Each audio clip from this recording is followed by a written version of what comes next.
Hello दोस्तों, जरा सोचिए, आपके मन के अंदर एक ऐसा नक्शा है जो आपके हर भाव, हर डर, हर खुशी और हर दर्द को जोड़ता है। लेकिन असली मुश्किल ये है जब मन अंधेरे में गिरता है, जब मोटिवेशन गायब हो जाता है, जब दर्द और गम हमें तोड़ देते हैं, या जब सेल्फ डाउट और डर हमें जकड़ लेते हैं, तो हमें इस नक्शे का रास्ता ही भूल जाता है। और तब हम सोचते हैं, क्या मुझ में ही कुछ गलत है? क्या मैं ही इतना कमजोर हूँ? लेकिन सच्चाई ये है, आप टूटी हुई मशीन नहीं है। आपके हर इमोशन का एक मतलब है, आपके हर डर के पीछे एक सीख है, और आपके हर गम में एक छुपा हुआ रास्ता है। यही इस सफर का मकसद है, आपको वो नक्शा थमाना जो आपके डार्क प्लेस से निकलकर मीनिंग और पर्पज की रोशनी तक ले जाए। तो आइए शुरू करते हैं इस यात्रा को, एक ऐसी समरी जो आपको सिर्फ सरवाइव नहीं बल्कि सचमुच जीना सिखाएगी। Chapter 1, on dark places. कभी आपने सोचा है कि आपका मन क्यों अचानक धुंधला सा हो जाता है और किसी को पता भी नहीं चलता? क्या ये सिर्फ बदमिजाजी है या कुछ और संकेत दे रहा है? हम अक्सर लो मूड को सिर्फ एक बुरे दिन के रूप में लेते हैं, पर अगर हम इसे एक सेंसर माने तो हमें बताता है कि हमारी ज़रूरतें पूरी नहीं हो रही, तो नज़रिया बदल सकता है। ये जानना कि मूड सिर्फ एक सेंसेशन नहीं है, वो बदल सकता है। यही पहली कसौटी है। छोटे छोटे ऑब्जर्व करने वाले सवाल करें। क्या भूख है? नींद का रिकॉर्ड कैसा है? हाल ही क्या कोई ऐसी घटना हुई है जो चुभी है, जिसकी वजह से मूड लो है? जब मूड गिरता है, हम अक्सर विड्रॉ कर लेते हैं। दोस्तों से दूरी, पसंदीदा काम छोड़ देना और खुद को कोसना। ये प्रतिक्रिया असल में समस्या को बढ़ाती है, क्योंकि आराम करने के बजाय हम अपने पॉजिटिव एक्टिविटीज से कट जाते हैं, जिससे नकारात्मक भाव और मजबूत होते हैं। गलती ये मान लेना है कि ये दिमाग का फेल होना है।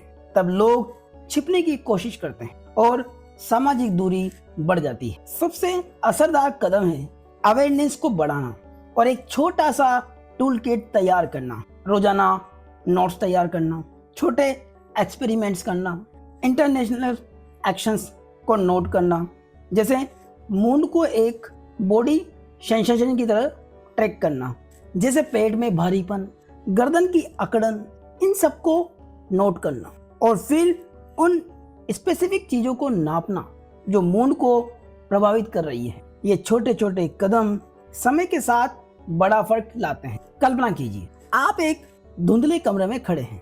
धीरे धीरे आप एक छोटा सा लाल बल्ब जलाते हैं। वो गर्म रोशनी कमरे में फैली, आपके कदम हल्के हुए। वो छोटी छोटी चालें हैं। जब मूड लो हो तो किसी से बात करना, कुछ मिनट के लिए बाहर टहलना या सिर्फ पानी पीना, और धीरे धीरे आपके मूड की जगमगाहट लौट आती है। डार्क प्लेसेस अस्थायी है और अक्सर ये तब सामने आती है जब हमारी बुनियादी जरूरतें या गहरी भावनात्मक जरूरतें पूरी नहीं होती। जब मूड लो हो, कुछ करने का मन न करे, तब उनका सामना करें। उन्हें नोट करें कि वो किस कारण से हो रही है। आप छोटे छोटे एक्सपेरिमेंट कर सकते हैं कि कब मूड लो होता है और उसे सही करने का तरीका क्या है।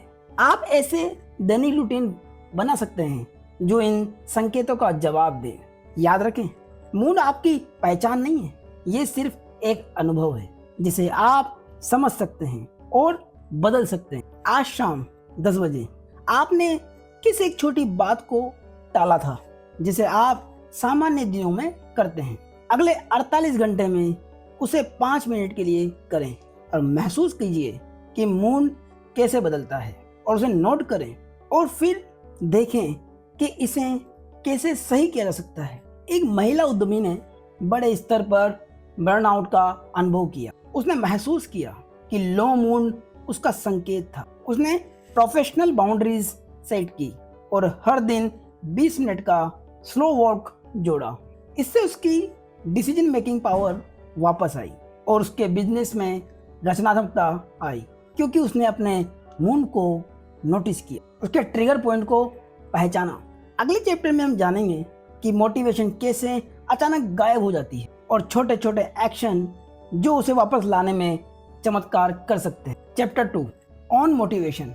क्या आपने कभी नोटिस किया है, काम शुरू करने से पहले हम मोटिवेशन ढूंढते हैं, लेकिन जैसे ही काम शुरू करते हैं मोटिवेशन अपने आप आ जाता है। हम सबने सुना है, जब मूड बनेगा तब पढ़ेंगे, तब काम करेंगे, लेकिन दिमाग की साइंस बताती है कि मोटिवेशन मूड से नहीं, एक्शन से आता है। यानी अगर आप इंतजार करते रहेंगे तो काम टलता रहेगा, लेकिन अगर आप छोटे से कदम से शुरुआत करेंगे तो एनर्जी खुद ब खुद बढ़ेगी। दिक्कत ये है कि हमें लगता है कि मोटिवेशन हमेशा रहेगा, लेकिन असलियत ये है कि यह लहर की तरह आता है जाता है। कभी हम प्रोक्रास्टिनेशन करते हैं, यानी काम को टालते रहते हैं सिर्फ इसलिए कि हमें असुविधा लग रही है। कभी हम अनहैंडलियां में फंस जाते हैं, यानी जिन चीजों में पहले मजा आता था उनमें अब खुशी नहीं मिलती। इन दोनों ही स्थितियों में हम रुक जाते हैं और गिल्ट और बढ़ जाता है। इसके लिए लेखक निम्न समाधान देते हैं। मोटिवेशन को एक इमोशन नहीं बल्कि स्किल की तरह देखिए। इसे एक्शन से कल्टीवेट करना पड़ता है। छोटे छोटे कदम लें, 5 मिनट का वॉक करें, 10 मिनट पढ़ना शुरू करें, 15 मिनट किसी प्रोजेक्ट पर काम करना है तो उस पर काम करना शुरू करें। ये छोटे कदम आपके दिमाग को सिग्नल देते हैं, मैं आगे बढ़ रहा हूँ, और धीरे धीरे मोमेंटम बन जाता है। कल्पना कीजिए, आप एक भारी बैग उठाने से डर रहे हैं। आप उसे जरा सा सरकाते हैं और आश्चर्य, बैग उतना भारी नहीं जितना सोचा था। इसी तरह काम शुरू करने के पहले 2 मिनट ही सबसे कठिन होते हैं, उसके बाद एनर्जी अपने साथ जुड़ जाती है। मोटिवेशन इंतजार करने से नहीं, करने से आता है। जब भी आप दिल नहीं कर रहा वाली स्थिति में हो, एक्शन कीजिए, चाहे छोटा ही सही। याद रखिए, पहले कदम उठाइए, रास्ता खुद ब खुद साफ होता जाएगा। आज ही किसी पेंडिंग टास्क को सिर्फ 5 मिनट के लिए शुरू कीजिए, देखिए कैसे शुरुआत करते ही मूड बदल जाता है। लेकिन सवाल ये है, जब भावनात्मक दर्द हमें रोक देता है तब कैसे संभालें, जानेंगे अगले चैप्टर में। Chapter 3 on emotional pain. क्या कभी आपने सोचा है क्यों हमारे दिल का दर्द हमें अंदर तक हिला देता है जबकि उसका कोई टूटा हड्डी जैसा निशान नहीं दिखता? इमोशनल पेन यानी भावनात्मक दर्द, ये कुछ ऐसा है जिसे हम सब महसूस करते हैं, लेकिन अक्सर शब्दों में समझा नहीं पाते। दिक्कत ये है कि हम इसे दुश्मन मानकर भागने की कोशिश करते हैं, लेकिन क्या ये दर्द ही हमारे विकास की चाबी हो सकता है? ज्यादातर लोग इमोशन से भागते हैं। जब गुस्सा, उदासी या निराशा आती है तो हम या तो उन्हें दबा देते हैं या फिर उन्हें सच मानकर खुद को दोषी ठहराते रहते हैं। पर सच्चाई ये है कि इमोशन फैक्ट नहीं होते, ये बस दिमाग की एक नजर होती है, एक लेंस जिससे हम दुनिया को देखते हैं। समाधान तब आता है जब हम इमोशन को रोकने की कोशिश बंद करके उन्हें वेव्स की तरह स्वीकार करते हैं। जैसे आप समुद्र किनारे खड़े हो, लहरों को रोक नहीं सकते, बस आने दो और जाने दो। इमोशन का मकसद हमें मैसेज देना है, और अगर हम जिज्ञासा से सुने तो ये दर्द भी हमें कुछ सिखाता है। सोचिए, जब आप खुद से कह पाते हैं, हाँ मैं ये दर्द महसूस कर रहा हूँ लेकिन ये मुझे परिभाषित नहीं करता, उस पल आप अंदर से हल्के हो जाते हैं। दर्द वही है, पर अब वो आपको कंट्रोल नहीं कर रहा, आप खुद ड्राइवर की सीट पर हैं। इमोशन से लड़ो मत, उनसे सीखो, उन्हें एक सिग्नल की तरह लो, और याद रखो हर दर्द हमेशा के लिए नहीं रहता, उसे जगह दो और फिर आगे बढ़ो। मलाला यूसुफजई जब गोली लगने के बाद वो महीनों तक बिस्तर पर रही, तब इमोशनल पेन शायद सबसे बड़ा था, लेकिन उन्होंने उस दर्द को रोका नहीं, बल्कि उसे दुनिया भर की लड़कियों की आवाज बनने का फैसला किया। मलाला का जीवन जिसने साबित किया कि भावनात्मक दर्द भी ताकत बन सकता है। लेकिन सवाल ये है, जब ये दर्द किसी अपने को खोने से जुड़ जाए तब हम कैसे जीते? जानेंगे अगले चैप्टर में। Chapter 4 on grief. क्या आपने कभी ऐसा खोया है कि लगता है दुनिया रुक गई है, पर बाकी सबकी जिंदगी आगे बढ़ रही है? गिफ यानी शोक, ये इंसानी अनुभव का हिस्सा है। ये सिर्फ किसी की मौत से नहीं आता, बल्कि हर उस एंडिंग से आता है जिससे हमारी पहचान या दिल से गहरा नाता हो। मुद्दा ये है कि हम अक्सर सोचते हैं कि ये हमें तोड़ देगा, लेकिन क्या होगा अगर शोक ही हमें धीरे धीरे और मजबूत बना रहा हो? लेकिन अक्सर लोग गिरफ्त से भागने की कोशिश करते हैं। कोई बहुत काम में डूब जाता है, कोई अपने इमोशंस को दबा देता है, और कोई शांत होने के लिए नशा या डिस्ट्रैक्शन का सहारा लेता है। लेकिन असलियत यह है कि दबाया हुआ ग्रीफ बाद में और गहरा घाव बनकर निकलता है। लेकिन असलियत यह है कि दबाया हुआ ग्रीफ एक ज्वालामुखी से कम नहीं है। गलती ये समझना है कि ग्रीफ कोई फ्रिज करने वाली चीज है। असल में ये एक जर्नी है।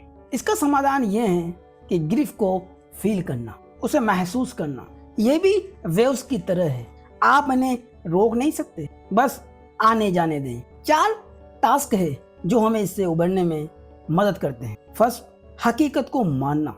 सेकंड, दर्द को महसूस करना, उसे दबाना नहीं। थर्ड, बिना उस इंसान या चीज के नई जिंदगी में एडजस्ट करना या आगे बढ़ना।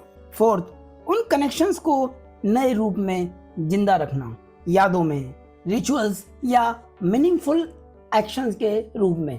कल्पना कीजिए आपके हाथ में एक मोमबत्ती है, आंधी आती है और लो बुझ जाती है। पहले तो अंधेरा छा जाता है, पर फिर आप उस बुझी मोमबत्ती को जलाते हैं और अब वो रोशनी कमरे को नए ढंग से रोशन करती है। यही ग्रिफ है। जब आंधी ने मोमबत्ती को बुझाया तो अंधेरे ने आपको विचलित कर दिया। रोशनी को खोने का दर्दनाक दर्द आपने महसूस किया, लेकिन उसे वापस जलाकर आपने उस कमरे में वापस रोशनी ला दी। क्या अंधेरा स्थायी था? आप सोच। सीख साफ है कि कोई भी झटका, शोक या ग्रीफ से भागना, उसे छुपाना या उसे ठीक करना जरूरी नहीं है।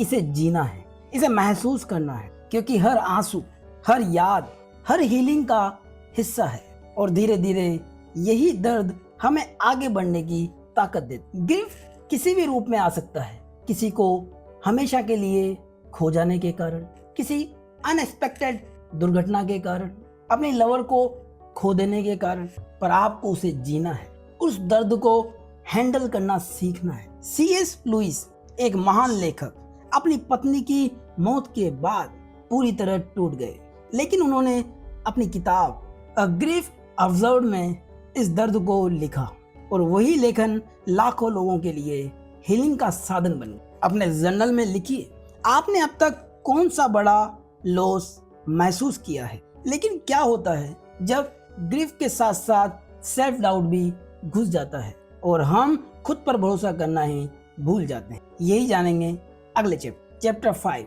On self doubt.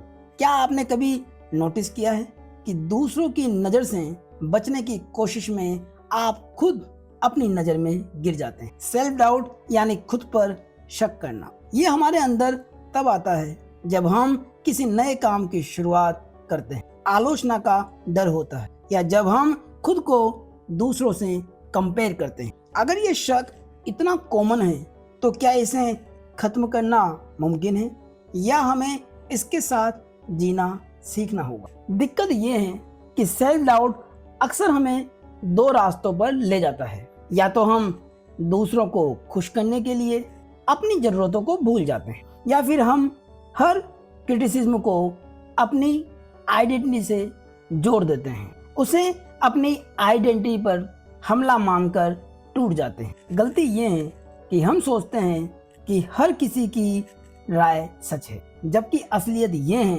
क्रिटिसिज्म कई बार सामने वाले के डर और इनसिक्योरिटी का आईना होता है, आपका सच नहीं।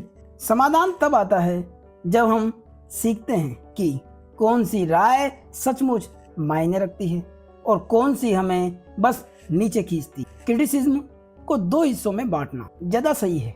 एक क्रिटिसिज्म वो होता है जो हमारी गलतियों को हमारे सामने रखता है, जो हमें आगे बढ़ने में मदद करता है और ये क्रिटिसिज्म हमारे हितैषी करते हैं। और एक क्रिटिसिज्म वो है जो हमारे आलोचकों द्वारा किया जाता है, जो या तो हमसे जलते हैं या जो हमें नीचा खींचना चाहते हैं, जो हमें डिस्ट्रैक्ट करना चाहते हैं, और वो क्रिटिसिज्म नुकसानदायक है। सेल्फ वर्थ को दूसरों की राय से जोड़ने के बजाय अपने वैल्यूज और एक्शन से जोड़ना बेहतर है। कल्पना कीजिए आप एक स्टेज पर खड़े हैं और भीड़ आपकी ओर देख रही, आपका दिल तेज धड़क रहा है। अचानक आपके दिमाग में आवाज आती है, तुम गिर जाओगे। सब हंसेंगे, लेकिन उसी पल आप खुद से कहते हैं, मैं गिर भी जाऊंगा तो सीखूंगा और यही मुझे और मजबूत बनाएगा। और इसी वजह से उस भीड़ का डर कम हो जाता है। यानी अब आप खुद को अपना दुश्मन नहीं, साथी बना चुके होते हैं। सेल्फ डाउट को मिटाना नहीं, उसे मैनेज करना है। हर राय सच नहीं होती, हर गलती शर्म नहीं, सीख होती है। और सबसे जरूरी, आपकी कीमत आपके एक्शंस और वैल्यूज से तय होती है, दूसरों की तालियों या आलोचनाओं से नहीं।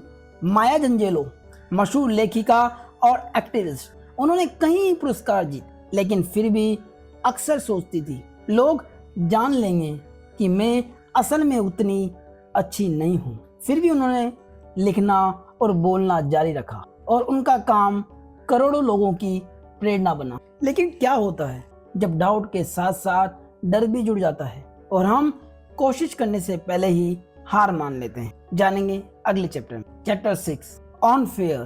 क्या होगा अगर आप हर बार डर से भागे बिना उसी के साथ खड़े होना सीख लें? फेयर यानी डर, ये हमारी जिंदगी का सबसे प्राचीन सर्वाइवल टूल है। डर हमें बचाने के लिए आया था, लेकिन आज की दुनिया में ये हमें अपॉर्चुनिटी से दूर कर देता है। समस्या ये है कि हम डर को गलत समझते। जब एंजाइटी बढ़ती है, दिल तेज धड़कता है, सांस छोटी हो जाती है, हाथ कांपते हैं, तो हम सोचते हैं कि ये खतरा है। लेकिन असलियत ये है कि ये सब साइंस, हमारे शरीर का नेचुरल अलार्म है। ज्यादातर लोग डर से बचने के लिए दो काम करते हैं। वो डर को अवॉइड करने लगते हैं, डर वाली स्थिति से भागना शुरू कर देते हैं। वो सेफ्टी बिहेवियर अपनाने लगते हैं, खुद को झूठी तसल्ली देना शुरू करते हैं। ये दोनों ही शॉर्ट टर्म रिलीफ देते हैं, लेकिन लॉन्ग टर्म में डर को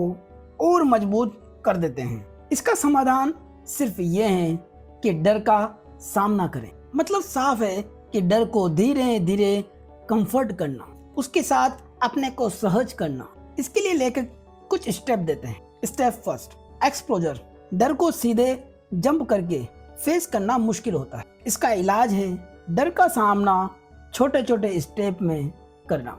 अगर आपको पब्लिक स्पीकिंग से डर लगता है तो सबसे पहले आईने के सामने 1 मिनट बोलना सीख। हर दिन 2 से 3 दोस्तों के सामने 2 मिनट बोलें। धीरे धीरे क्लासरूम या मीटिंग्स में बोलें। ऐसा करने से ब्रेन धीरे धीरे सीखता है कि ये डरावनी स्थिति खतरनाक नहीं है। Step 2, breathing.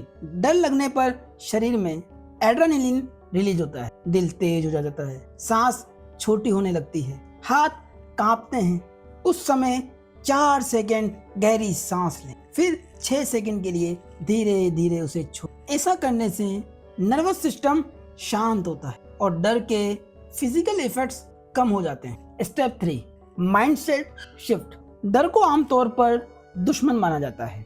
मुझे डर नहीं लगना चाहिए, लेकिन सच ये है कि डर आपका बॉडी अलार्म है। डर को ट्रेनिंग पार्टनर की तरह देखिए। सोचिए आप जिम में वजन उठाते हैं, वही रेजिस्टेंस आपकी ग्रोथ बनाता है। वैसे ही डर भी एक मेंटल ग्रोथ है।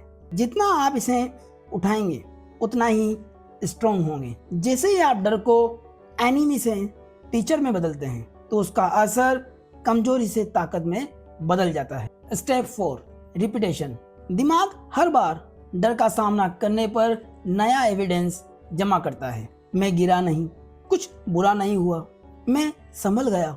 ये एविडेंस धीरे धीरे पुराने बिलीफ को रिप्लेस करता है। जितना ज़्यादा रिफ्लेक्शन होगा उतनी जल्दी ब्रेन की रिवायरिंग होगी, पुराने बिलीफ्स खत्म होंगे। यही वजह है कि प्रैक्टिस लगातार करनी होती है ताकि ब्रेन की रिवायरिंग हो सके। कल्पना कीजिए आप ऊंचे पुल पर खड़े हैं, नीचे नदी बह रही है, आपका दिल तेजी से धड़क रहा है, हाथ पसीने से गीले हैं, दिमाग कहता है भागो, लेकिन आप वहीं रुकते हैं, गहरी सांस लेते हैं और एक कदम आगे बढ़ाते हैं। अचानक वही डर आपके आत्मविश्वास का हिस्सा बन जाता है। डर को खत्म करना मुमकिन नहीं, लेकिन उसे हैंडल करना सीखना मुमकिन है। हर बार जब आप डर के बावजूद कदम उठाते हैं, आपका ब्रेन रिवायर्ड होता है। यही डर आपकी ग्रोथ की सीढ़ी बन जाता है।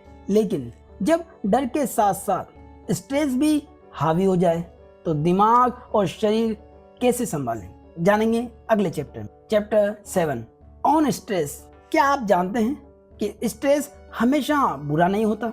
कभी कभी यही हमें लाइफ चेंजिंग परफॉर्मेंस तक पहुंचाता है।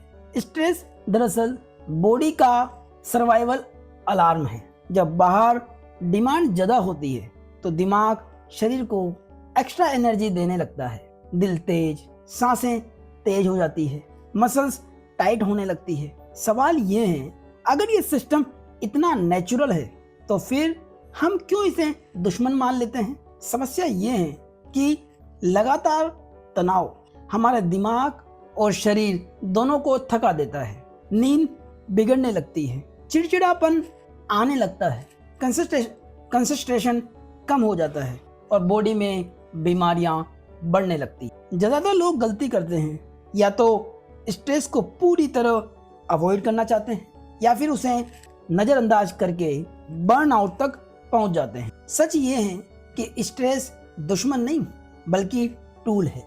इसका समाधान है इसे मैनेज करना है, एलिमेंट करना नहीं। इसके लिए लेखक कुछ स्टेप देते हैं। First, reframe.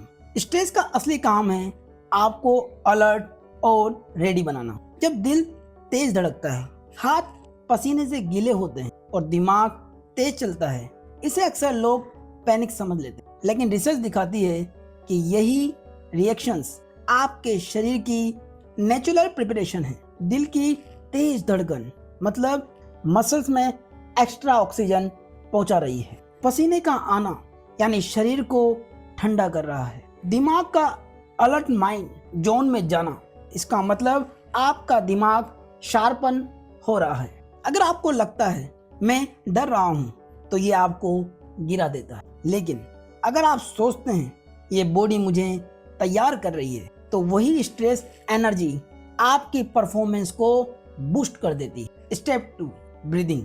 स्ट्रेस में शरीर फाइट और फाइट मोड में चला जाता है, सांस तेज और छोटी हो जाती है। स्ट्रेस आने पर आपकी सांसें तेज और छोटी होने लगती है, जिसके कारण आप तनाव में आ जाते हैं। उसका सीधा समाधान है कि 4 सेकंड धीरे धीरे सांस लें और 6 सेकंड सांस को धीरे धीरे छोड़ें। ये तरीका आपके शरीर को सिग्नल देता है कि खतरा खत्म हो गया। 2-3 मिनट की ये प्रैक्टिस आपकी दिल की धड़कन को धीमा कर देती, आपके ब्लड प्रेशर को नॉर्मल करती है और आपका दिमाग शांत होता। Step 3, connection.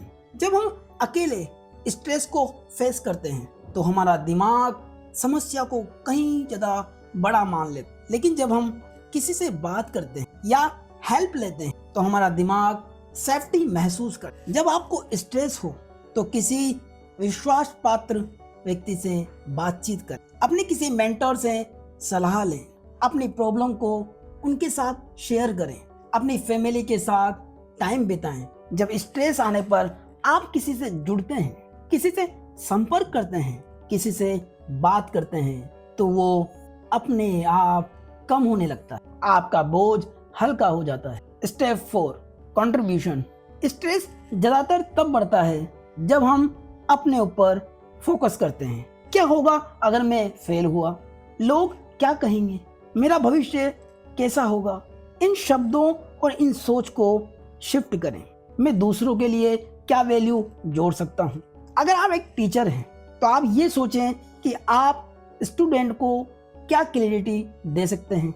अगर आप एक डॉक्टर हैं तो आप सोच सकते हैं कि मैं एक पेशेंट की जान कैसे बचा सकता हूँ। जब आप अपना फोकस बदलते हैं, अपने ऊपर प्रेशर कम करते हैं, तो स्ट्रेस एक पावरफुल एनर्जी में बदल जाता है। एक वक्ता जब ये सोचता है कि मैं जब बोलूँगा तो ऑडियंस को कुछ नए सीखने को मिलेगा, यही सोच आपके स्ट्रेस को कम करता है और आपकी नर्वस को खत्म कर एक्साइटमेंट में बदल देता है। स्ट्रेस को मारना नहीं है, इसे डायरेक्शन देना है। जब आप इसे फाइट और फ्लाइट के बजाय फोकस और फ्यूल की तरह देखेंगे तो यही दबाव आपकी सबसे बड़ी ताकत बन जाएगा। लेकिन जब स्ट्रेस ज़्यादा बढ़कर एंजाइटी और शेम में बदल जाए तो हम कैसे टूटने से बचें, जानेंगे अगले chapter 8 on a meaningful life. क्या खुशी ही अल्टीमेट गोल है या फिर असली ताकत मीनिंग में छुपी है? हम सब खुश रहने का सपना देखते हैं, लेकिन जिंदगी में हर पल खुश रहना पॉसिबल नहीं है। खुशी कभी आती है, कभी जाती है, बिल्कुल मौसम की तरह। तो असल सवाल ये है कि अगर खुशी स्थायी नहीं है तो हमें किस चीज के पीछे भागना चाहिए? उत्तर है मीनिंग, यानी जीवन का अर्थ। समस्या ये है कि लोग मीनिंग और गोल्स को अलग समझते हैं। गोल्स आउटकम है, जैसे प्रमोशन का मिलना, एग्जाम को पास कर लेना, अपने सपनों का घर खरीद लेना। लेकिन वैल्यूज मीनिंग बनाते हैं। ईमानदारी के साथ अपने काम को करना, अपनी ग्रोथ में जिन लोगों का सहयोग है उनके लिए थैंक्सफुल रहना, प्यार के लिए ईमानदार रहना, अच्छे कामों में कंट्रीब्यूशन करना, ये वैल्यूज है। जब हम गोल्स मिलने पर उनका आनंद लेते हैं, उस सफलता को एंजॉय करते हैं और वैल्यूज को भूल जाते हैं तो मंजिल मिल भी जाए फिर भी खालीपन महसूस होता है एक टाइम के बाद या जल्दी भी। मीनिंगफुल लाइफ वही है जहां एक्शंस आपकी कोर वैल्यूज से जुड़ी हो। हाँ, वो हर व्यक्ति के लिए अलग अलग हो सकते हैं। अपने वैल्यूज आइडेंटिफाई कीजिए। क्या सच में आपके लिए वो सब जरूरी है जो आप कर रहे हैं?